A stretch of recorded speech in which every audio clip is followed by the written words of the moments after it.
Direct Connection is made by MPT to serve all of our diverse communities and is made possible by the generous support of our members. Thank you.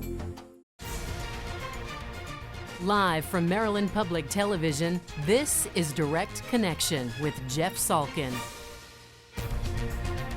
Good evening. Welcome to your Direct Connection. Tonight we connect you with advice on dealing with another data breach that affects the health billing records of millions of people. Joining us to talk about that and more tonight is Brian Frosch.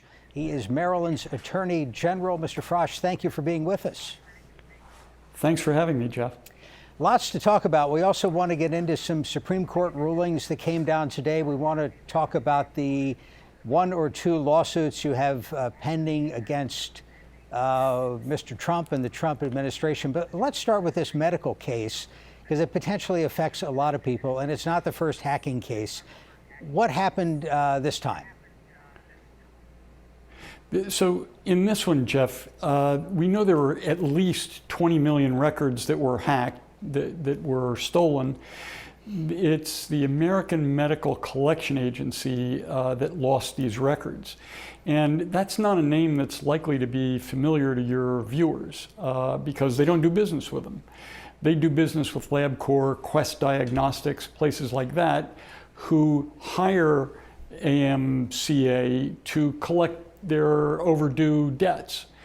And so if you have a test at one of those places, and you have a $30 bill from a few years ago or something like that, you might hear from them.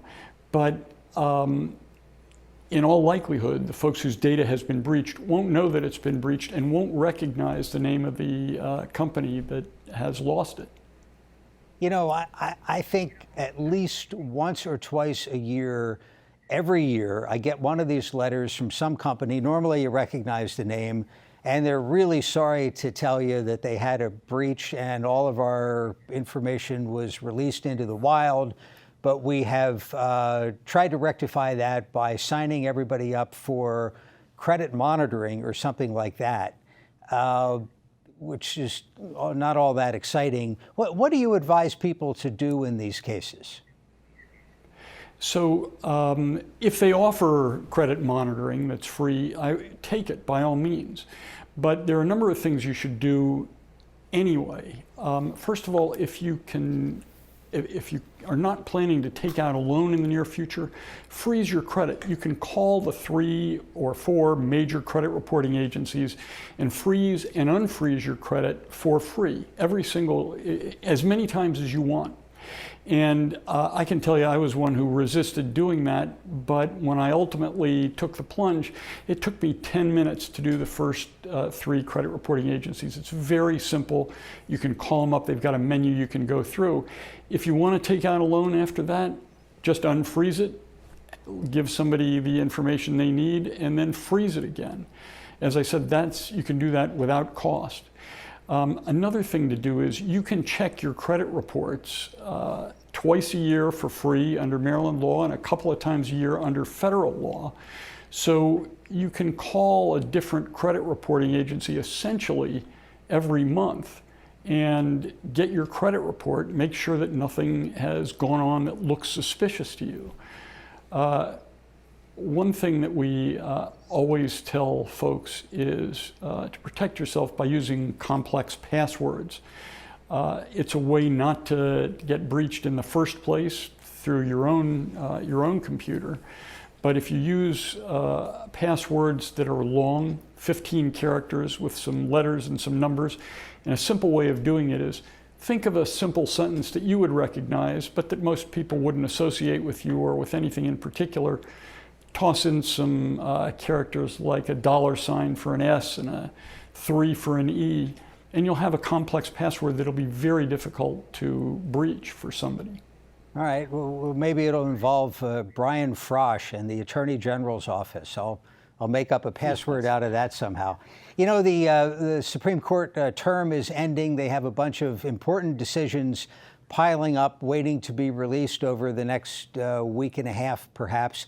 A bunch of things came out today, but correct me if I'm wrong, we did not hear about the stuff that many Marylanders are paying attention to, the Bladensburg Cross nor the gerrymandering case.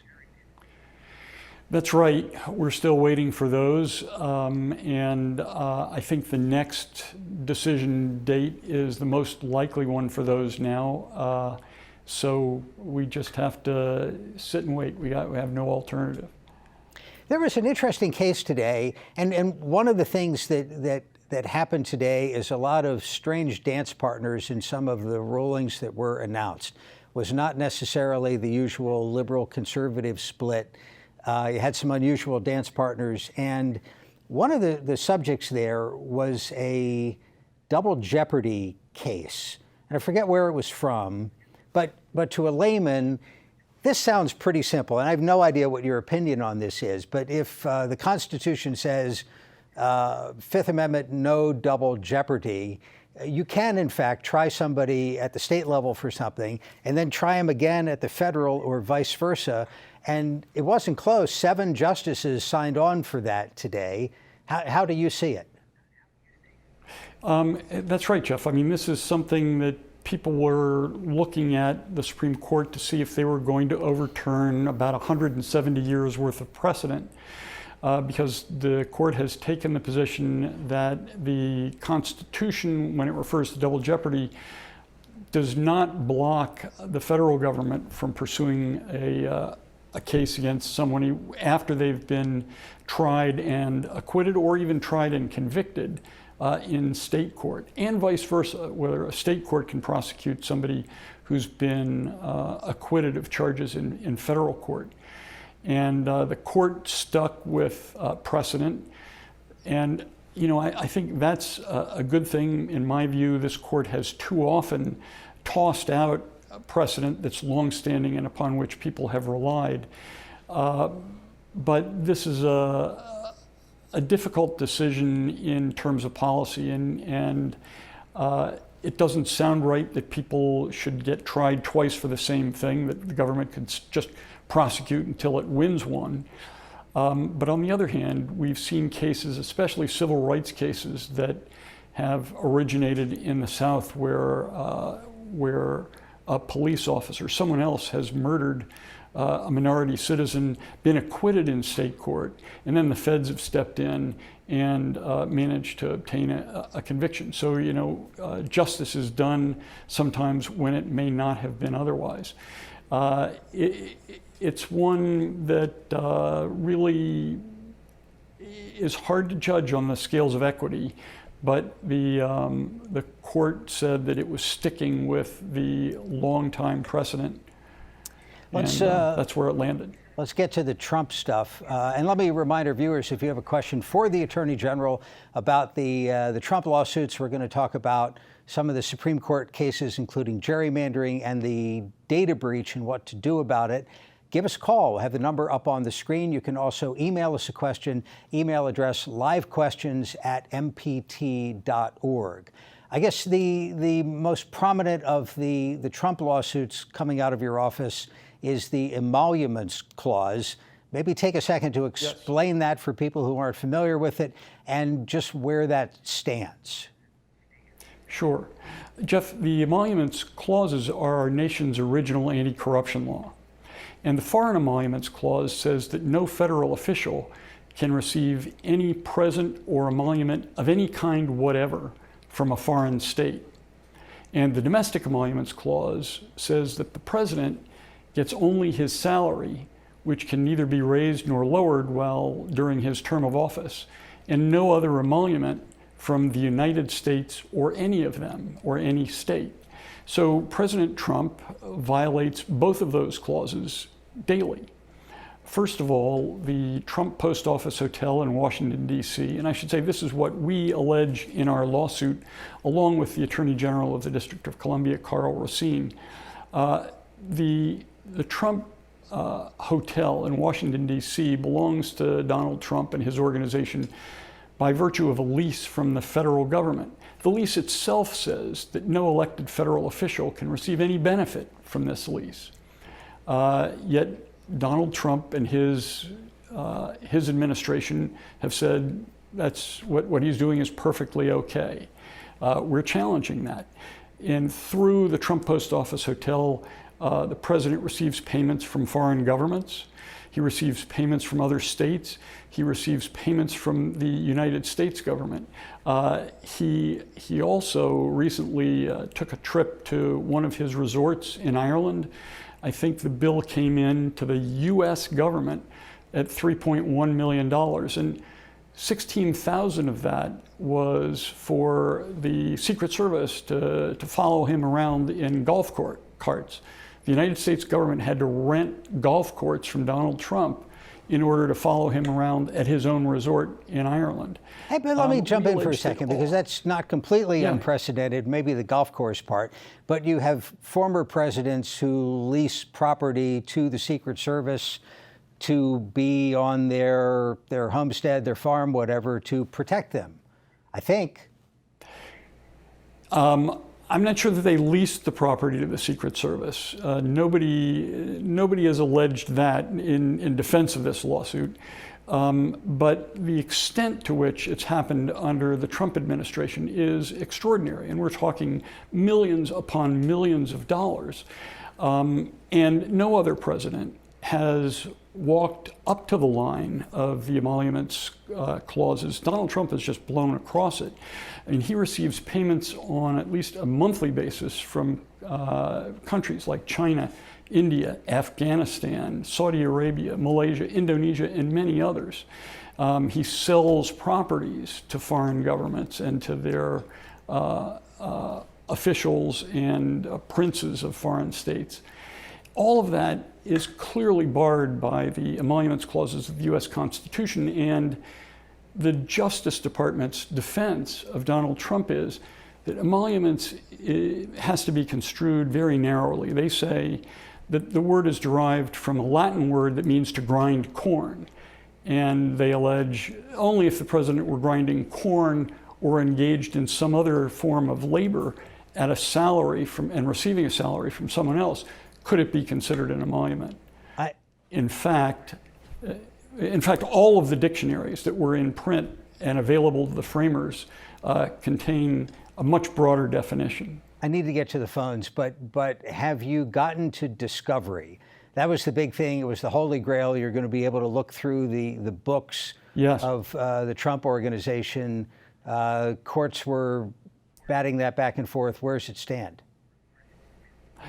So we got to discovery. We issued about 38 subpoenas, and then the Court of Appeals, in a very unusual move, the Fourth Circuit Court of Appeals, stayed discovery and said they were going to hear the government's request for a writ of mandamus, a very unusual appellate artifice, a way of getting it up to the Fourth Circuit. And we're in the Fourth Circuit now, awaiting a decision from a 3-judge panel. All right, let's take a phone call. This is Madge in Wycomico County. Thank you for calling. Go ahead. Hi. My question is that we talk about incarcerated people, and everybody wants to get them back to work. Yet, there is no law to protect them.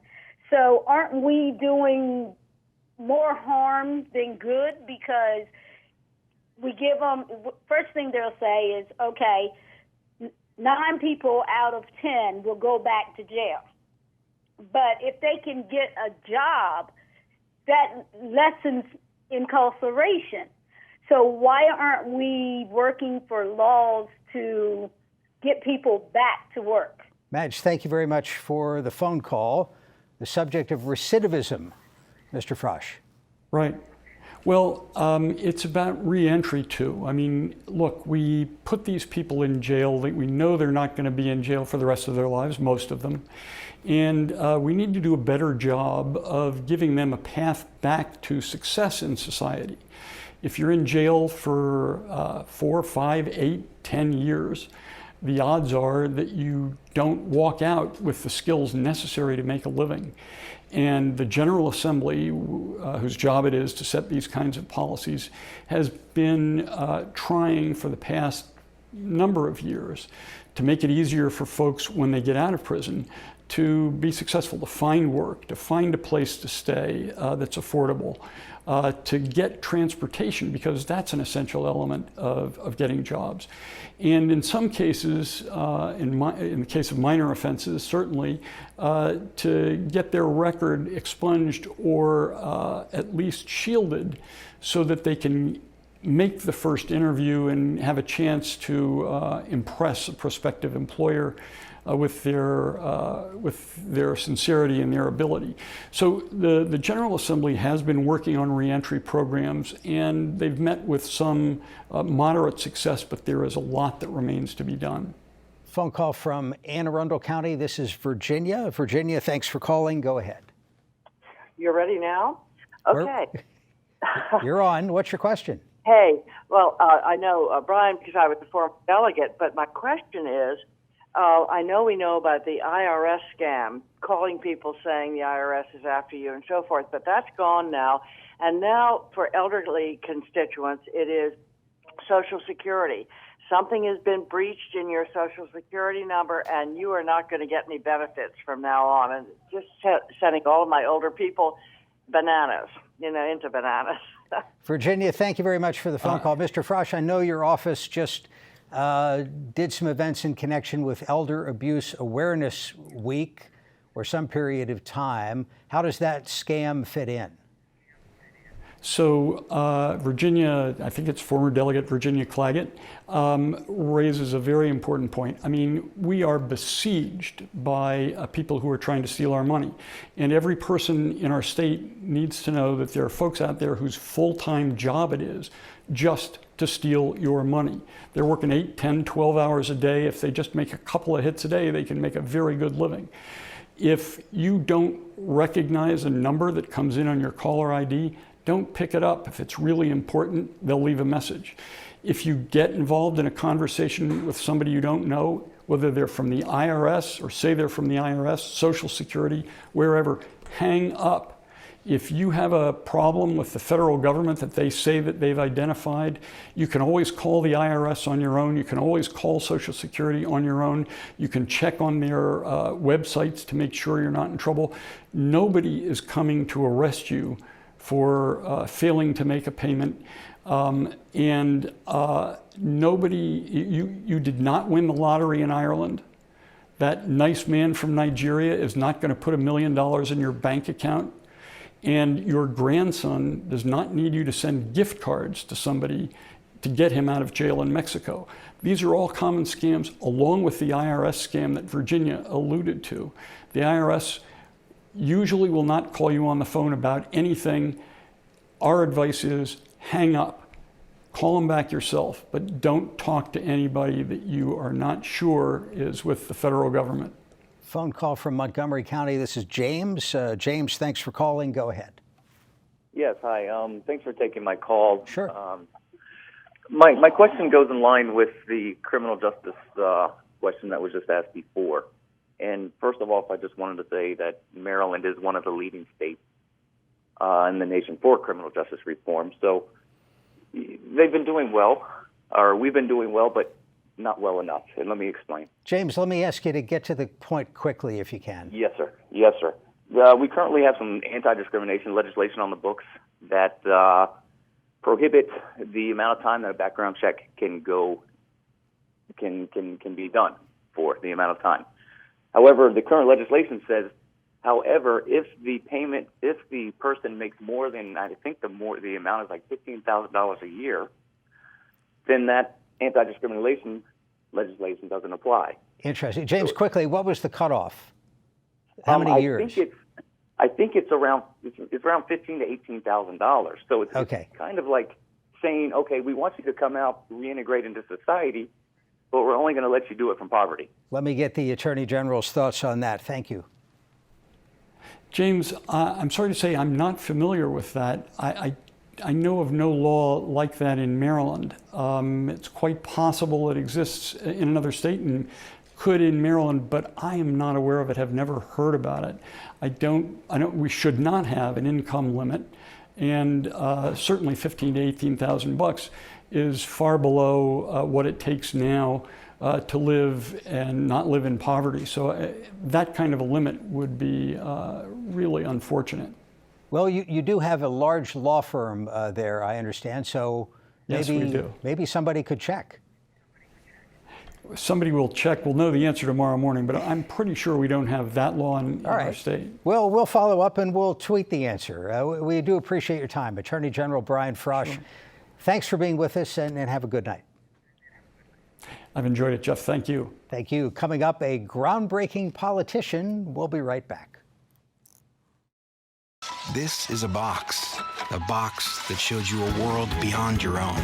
It was just a box, but the world has changed, and so have we. And now the box can be almost any size or shape. And you decide what you want to explore. Anytime, any place. Break out of the box with PBS.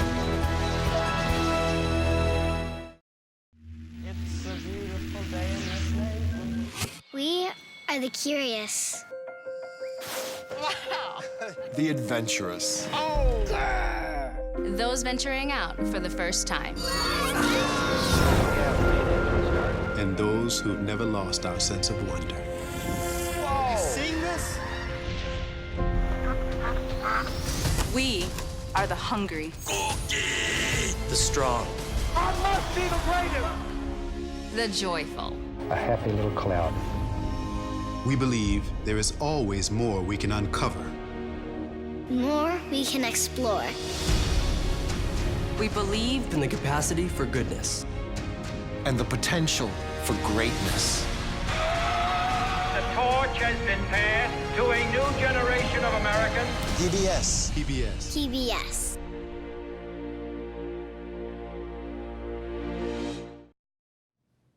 Now, a new exhibit at the Banneker Douglas Museum tells the story of a Maryland political trailblazer. Charles Robinson has the story from Annapolis. So what you're taking a look at is none other than State Senator Verda Freeman Welcome. And we're here at the Banneker Museum. And today we're going to learn a lot more about her because she is somebody you need to know about in the state of Maryland. And here to talk a little bit about that is none other than Shalesa Howard. She is the curator of this exhibit. First of all, you're standing in front of a beautiful quilt of Verda Freeman Welcome. Why don't you tell us a little bit about some of the items that are on it? Sure. So this quilt was created by Dr. Joan M.E. Gaither, and it features at the top, you can see a door knocker from her office, from Verda Welcome's office, one of her early Senate campaign flyers, and even a pair of her glasses that she would wear, which she's wearing in the main photo here. A lot of people will want to know, well, why this woman and why did you select her?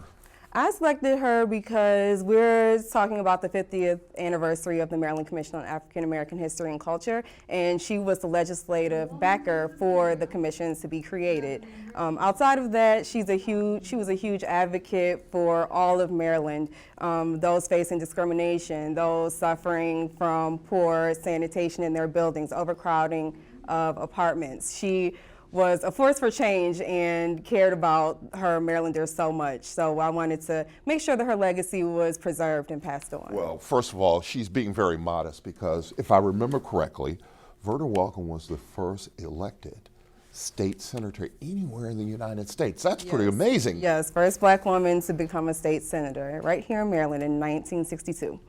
The women's organizations specifically were critical to her legislative career. She joined the National Council of Negro Women, Delta Sigma Theta Sorority Incorporated, and a vast number of other women organizations. And specifically the Valiant Women's Democratic Association was critical. She went into her community, taught black women about the political system, how to vote and register, and about the topics that were going to be discussed on the ballot. So one of the more fascinating things I think about Verda Welcome is the fact that there was an assassination attempt on her life. Why don't you explain a little bit about that? Yes, so in front of her home in Baltimore, Maryland, when she was getting out of her car, 5 gunshots flew out. She was shot through the thigh and through her heel. And she jumped in her car, as you can see in this photo from the Baltimore News American, to protect herself. And a month later, it was found that Ernest D. Young, who was a delegate for Baltimore's 4th District, was the conspirator in all of this. Thankfully, despite this attempt on her life, she had the support of her community, who sent letters and get well cards and offered her tons of support. And the assassination attempt did not deter her from making change in our community. She continued to fight for the rights of Marylanders and to be a force for change. One of the more interesting, we've just basically glossed over the surface. We didn't even get to the part where she helped change Morgan State College to Morgan State University. If you want to find out more information about her life and the exhibit here, where should they go? You should go to bdmuseum.maryland.gov or follow us on Instagram and Facebook at Banneker Douglas Museum. Thank you so very much for allowing us to take a peek inside of this exhibit. If you want to find out more information, we'll have that on our website. Now, let's go back to you in the studio.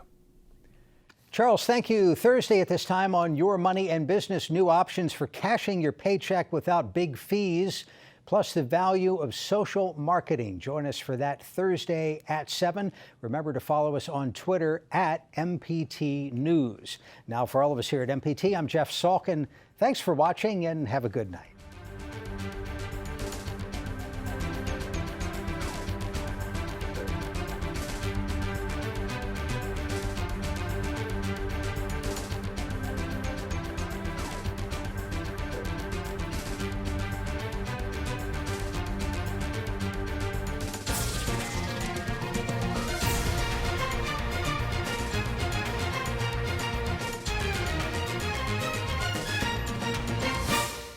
This program was made by MPT to serve all of our diverse communities.